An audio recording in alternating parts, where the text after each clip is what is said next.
Morning folks, Bay State Yankee here. This morning we're heading out to work on a job for a customer. We're going to be swapping out a door for their garage. They have a walk-in door. The old one needs to go. They've already got the new one. So all I have to do is pull out the old one, stick the new one in, fasten it, and be done with it. But while we're there, I want to show you a shed I built about 4 years ago. I want to check it out and see how it's weathering and, if it's settled any and all of that. With that, I want to get going, so we're going to load the vehicle and head out.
Okay, I think that's it. Okay, we're on this job today. We're going to replace this garage door. Customer's already purchased a new one. The one we're taking out is all metal. Rusty, as you can see, the casing is gone. So that'll be easy to take out. This new one's like a fiberglass, heavy duty. It's got vinyl trim on it. It's got a nice sill. So let's get started. We're just going to pop this out and replace it and be on our way. It's looking like rain, so I want to get out of here quick.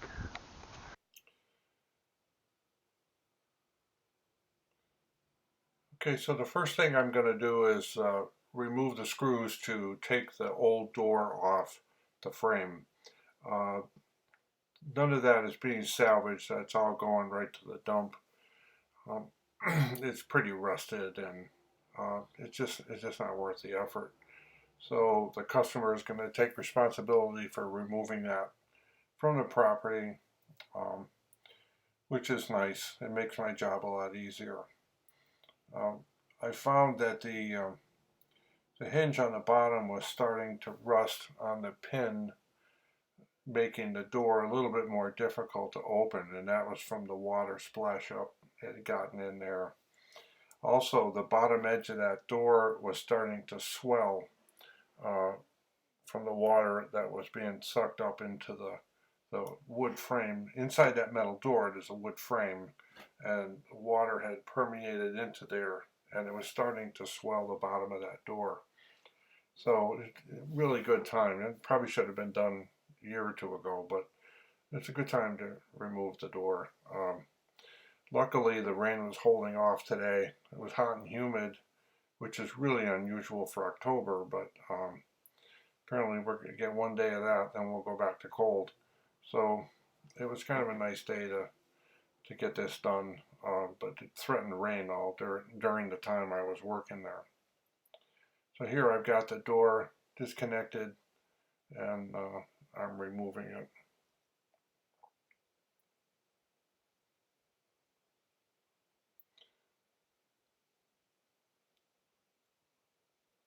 Now I just pull the sill out. It's just loose. There was nothing holding it in there. There was a little bit of foam insulation that someone had sprayed underneath it, probably to stop the water from coming in, but it was really, really bad. It had a really funky frame. I'm not sure where they got this door originally, but there were these round bolts that went through the jamb, into the studs. I've been doing doors for many years. I've never seen anything like that before. It must have been someone's wild idea, and then it just went away. This is the old brick mold coming off.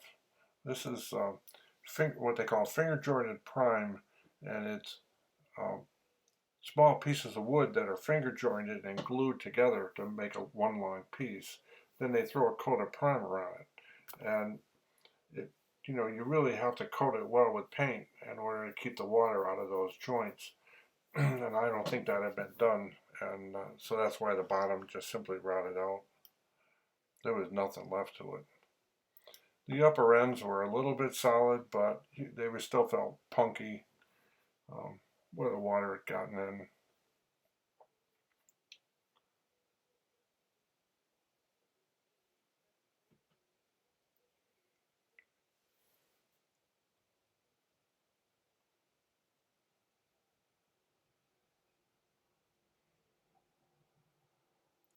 This door sits right on the edge of a poured cement foundation, and I found that while the right hand side jamb was level, the left hand side had like a bubble in it, and I kind of wondered if it was from it soaking up water. But then the the bottom sill was like uneven. It wasn't. It was somewhat close to being level, but not perfect. So later you'll see how I put a bead of caulk down there, but you know I recommended to him off screen that he throw some more rubber caulk in there, and then he'll come back later on and foam on the insides and caulk around the outside of the door. I believe they're going to put a coat of paint on it.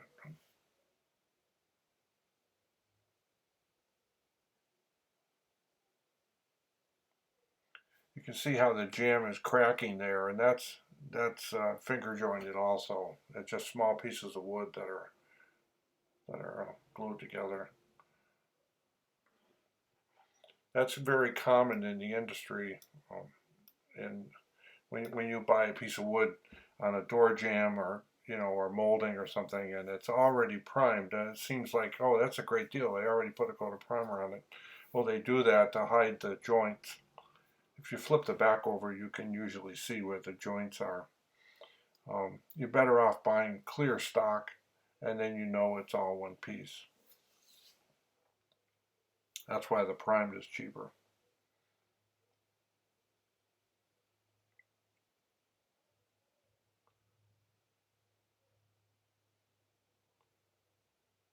And there you can see the bolt sticking out of the side of the wall there.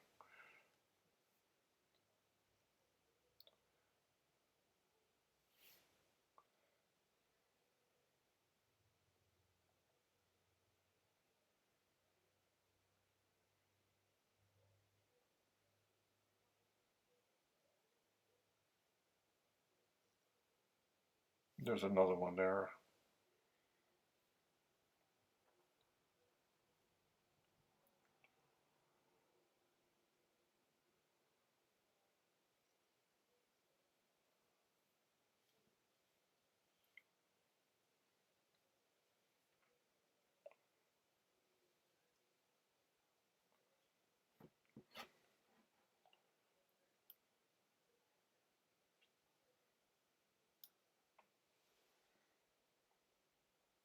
And now I'm going over the inside of these 2x4s to clean off any debris. You can see me knocking out those bolts. Um, there was nothing to save there. The wood has to be perfectly smooth and clean in order to slide the new door in, because you got one little thing that's going to get caught on it. It's going to affect the way the door sits.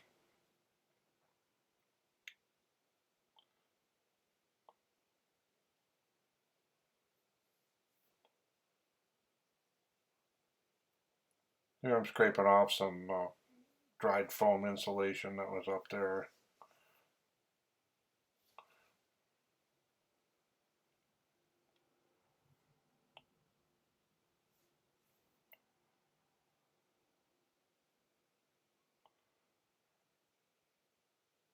The foam works good, but it won't stop water from coming in. Um, I think that's an issue a lot of people aren't really aware of. And you can see there's a heavy layer of foam underneath this. They must have they must have sprayed a whole can in there at one point, um, and it did nothing.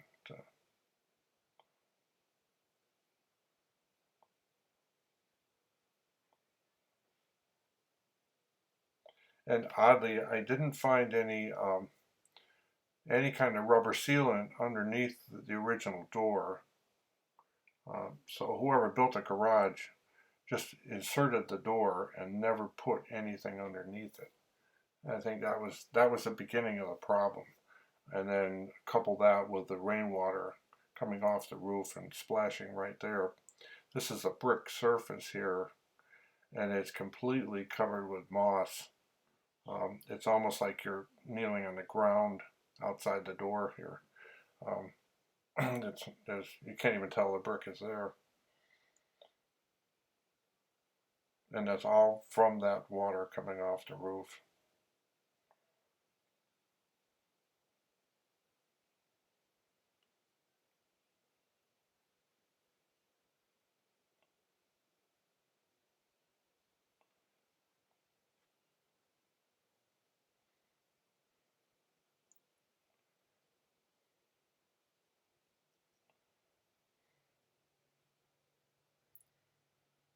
And you can see the white line that goes across from one side to the other.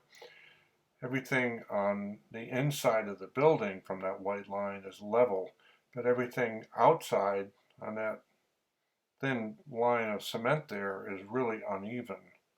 And that was the foundation wall that was poured, and no effort was made to make that smooth. And then there's a transition to a smooth surface which was raised up about a quarter of an inch. So it kind of made getting that door in there a little bit difficult and getting it leveled off nice.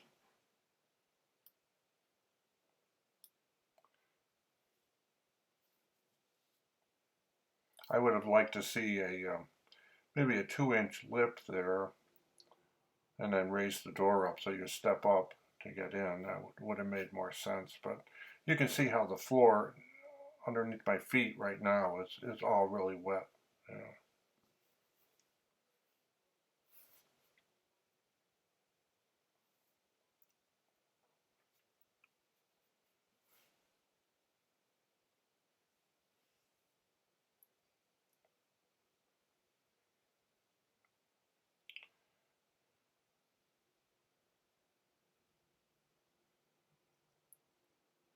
Now I'm doing the first test fit of the door. There's still some packaging on the bottom, some pieces I have to remove.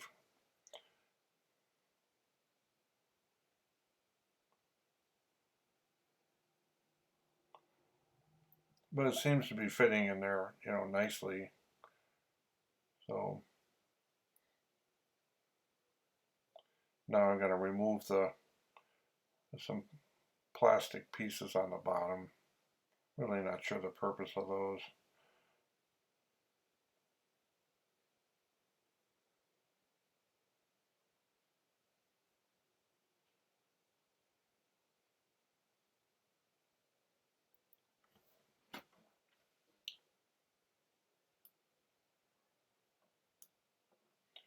It's a good door. It's a Jeldwin brand door. It's fiberglass inside and out, and it's the inside of that door panel is actually wood, there's like a wood frame and then they foam it in between, so it's like insulated and such, but I'm not sure if this building is heated.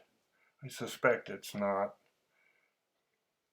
So, that won't really make too much of a difference. So here I'm double checking the width of the opening.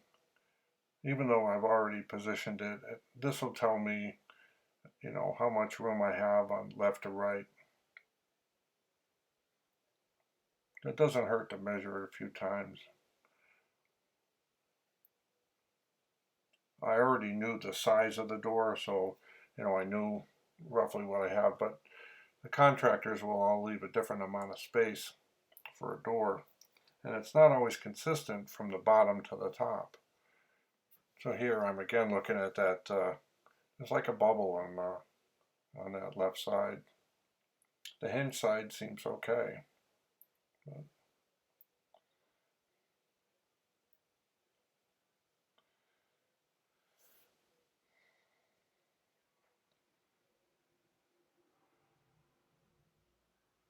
and then on the bottom, see, I'm checking it inside that white line, and then outside. And it doesn't match. It just doesn't match. But this is what you run into when you're hanging the door. You can't expect it all to be perfect.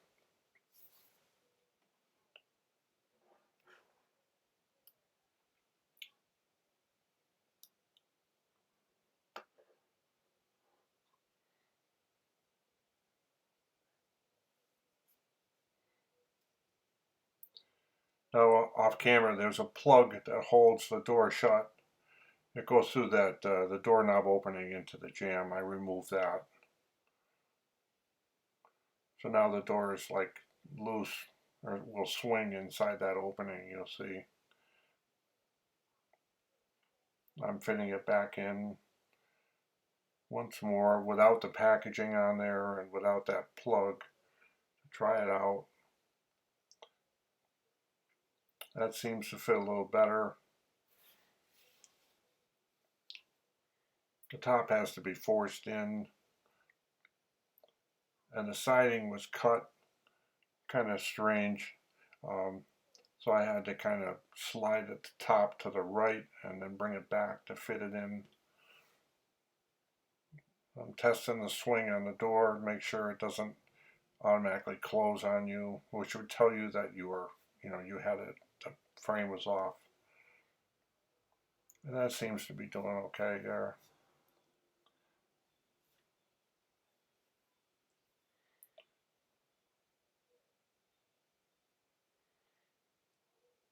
Now I'm trying to come up with a plan of what to do with the left-hand side of the jamb, how I'm going to make this work. But the door shuts snugly.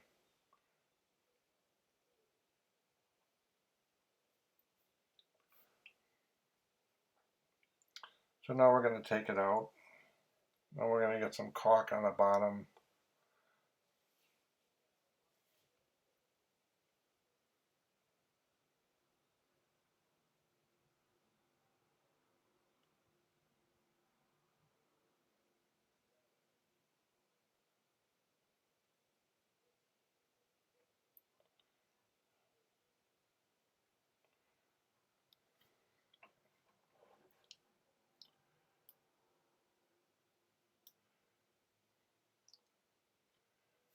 I'm using a rubber caulk. It'll take 24 hours to set, to dry, but it won't be affected by the water. It's actually a bathroom kitchen caulk, goes on white and turns clear. Not that that's ever going to be an issue, but I wanted something that would really stand up to the water. And then also it's what I happen to have on the shelf at the time. So I'm just putting a good bead along there.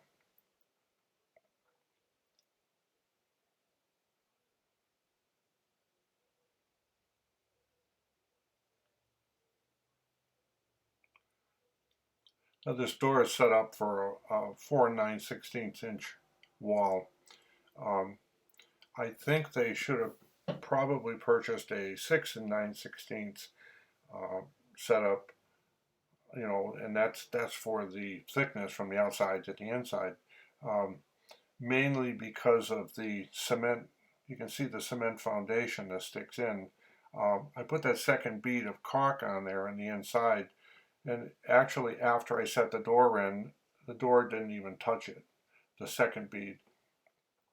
So um, you're better off in this case doing the 6 and 9/16 width, and then it sticks a little bit inside the room, but it's just a garage, so you get a better, it's a more solid door. But I had to work with what I had, so.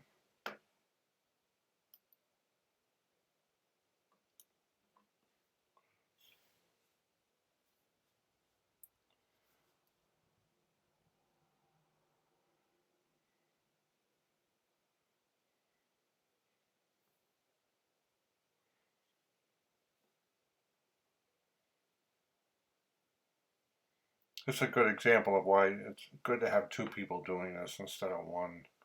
Um, it's kind of hard to eyeball it when you're.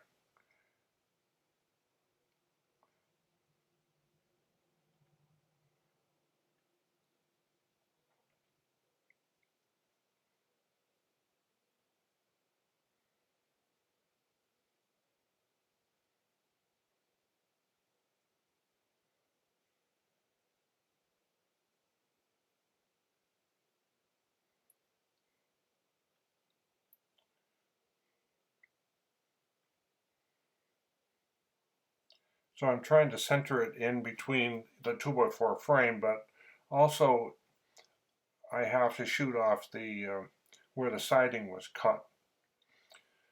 And this is an issue because the trim was put on this particular door just a little bit differently than the old door. So I do have some gaps. So it's, you're trying to decide, do I match it up to the siding or do I go with the 2x4 framework, or and being on the outside, it's very difficult to do it. But I opted to go where I am now, and now I'm going to just drive a nail to tack it in. And then we can start the process of, balancing it all out. I'm just using a galvanized finish nail, 3-inch, attempting to use a finish hammer on it, realizing that I need a framing hammer. And here we go. Now it's going. And this is why you should always use the right hammer, folks. Makes a difference.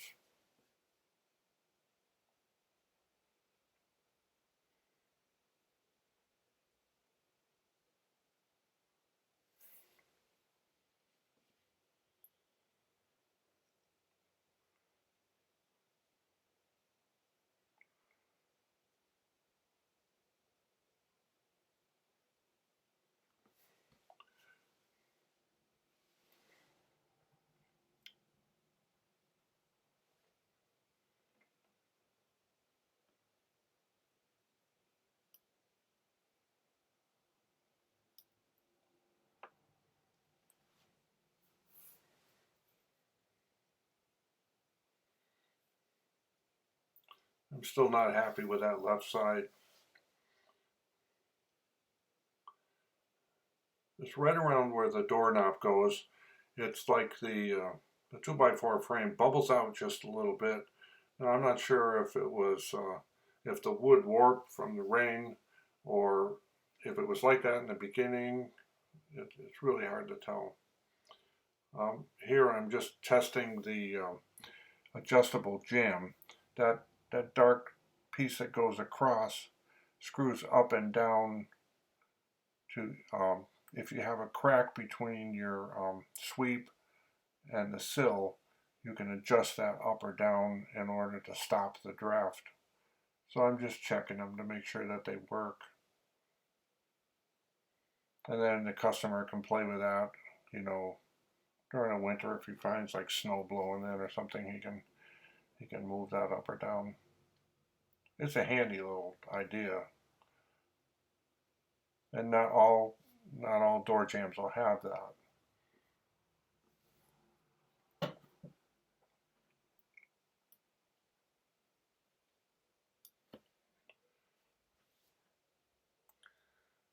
Now we're going to start applying shims.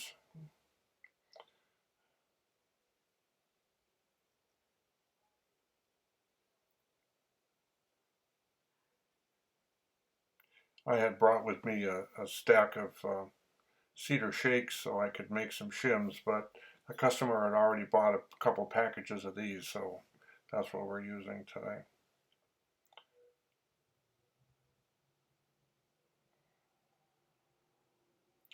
Now here I got a shim underneath the left-hand corner, and that was where I had a big low spot on that cement. I really didn't want to do this, but um, it just had to be done.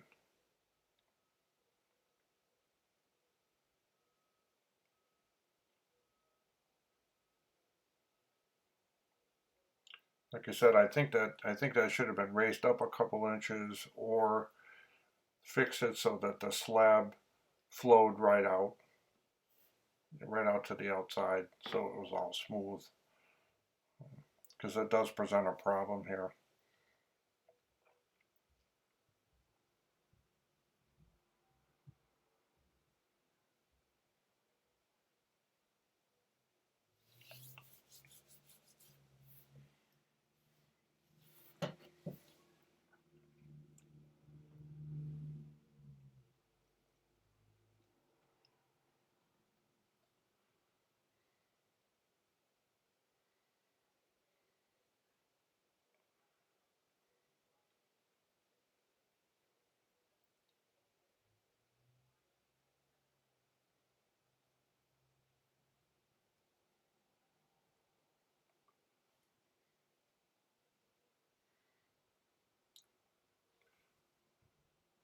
Now I'm securing the casing on the left-hand side of that door. Um, and we're going to kind of go with this.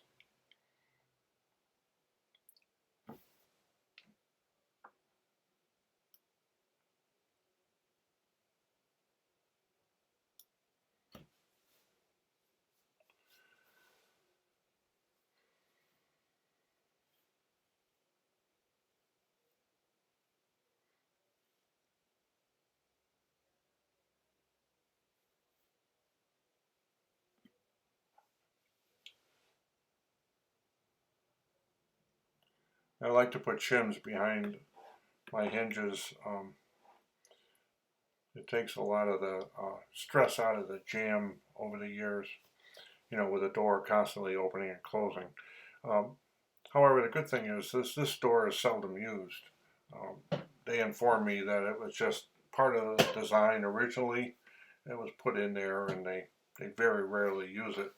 Um, the room that I'm in is connected to a two-car garage, and there's an interior opening where you can go from one side to the other. There you can see the garage door. Um, so they usually access that room from, while they're in the garage, they just come back and forth. The customer here is a mechanic, so this room is just filled with parts.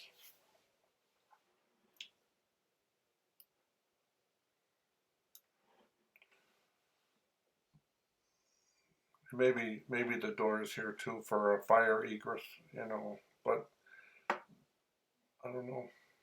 Apparently it'll be shut and locked most of the time.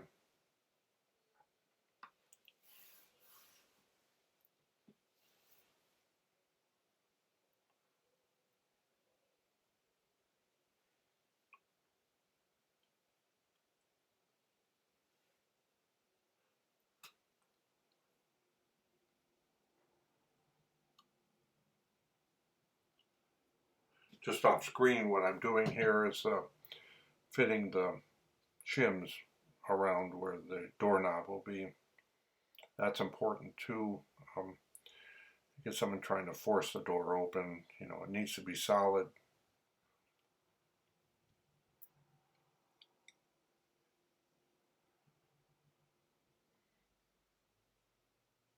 Although this particular residence is in a very low crime area, but you just never know.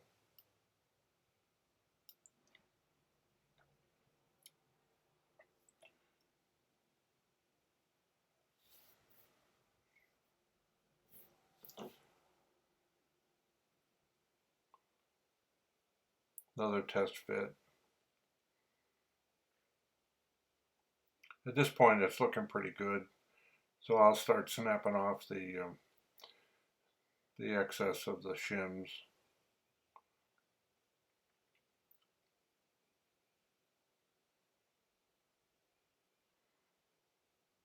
I'm going to put one more screw at the top just to hold that. It was just a little loose.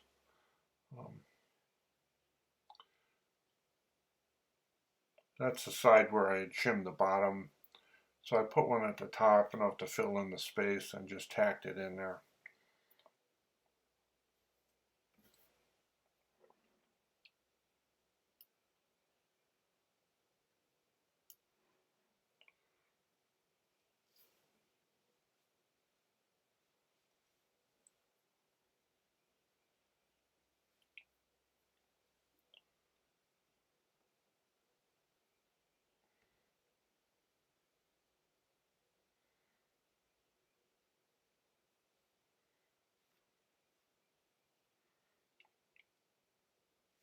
This is the first week of October.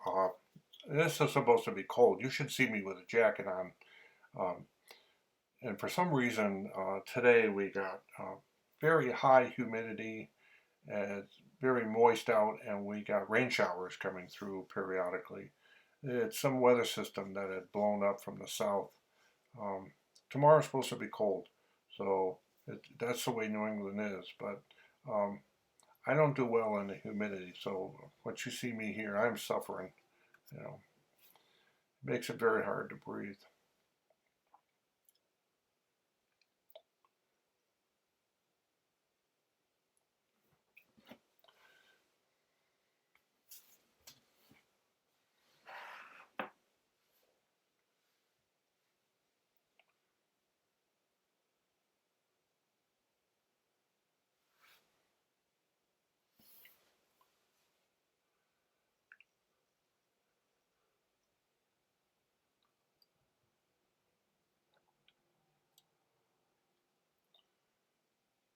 Now I'm just putting screws into the jamb, fasten it right to the wall. I'm trying to take that little bubble out, but I got most of it, but I wasn't really that happy with it. But I didn't want to start ripping down the frame. The customer supplied these doorknobs. They're just regular doorknobs. I'm not going to go into a great ordeal showing you that. It's pretty much the videos about hanging the door, but you got a double set. There is another walk-in door on the far side of the building that apparently they're going to replace at a later date. So this way they'll have two doors that are keyed alike. It's one of those child-proof frames, packaging. I'm sorry that it's almost impossible to get into.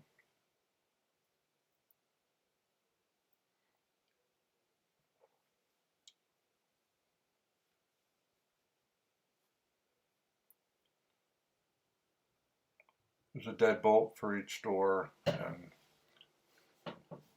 matching knob.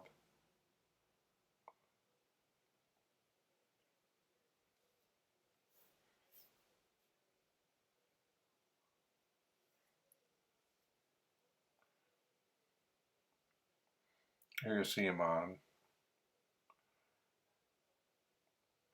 I just have to finish tightening this deadbolt, and then I have to put my strike plates on, and that'll be it for that.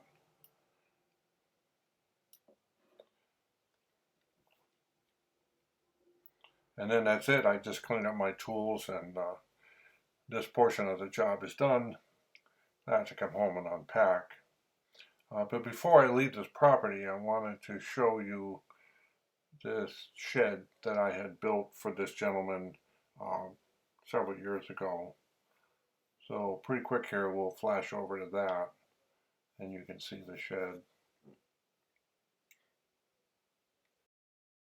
So I built this shed 2 or 3 years ago. It's a 8 by 12. It's done in cedar shakes.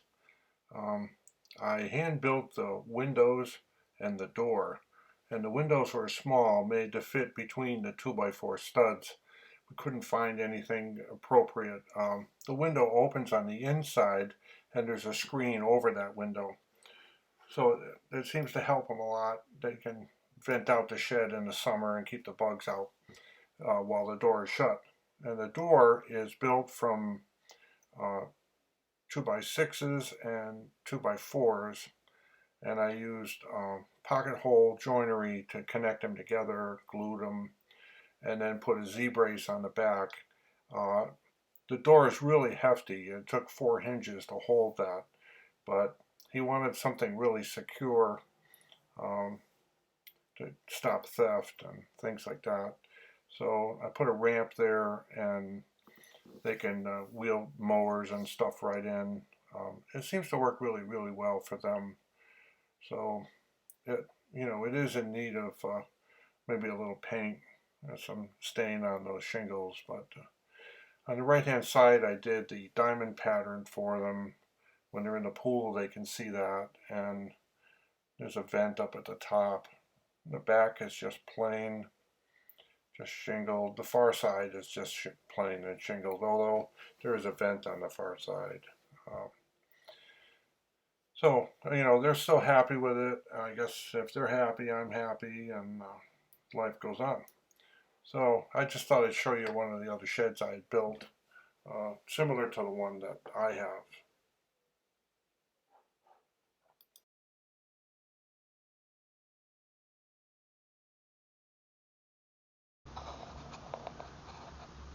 So, I wanted to show you an example of why that door that we just replaced had rotted out at the bottom.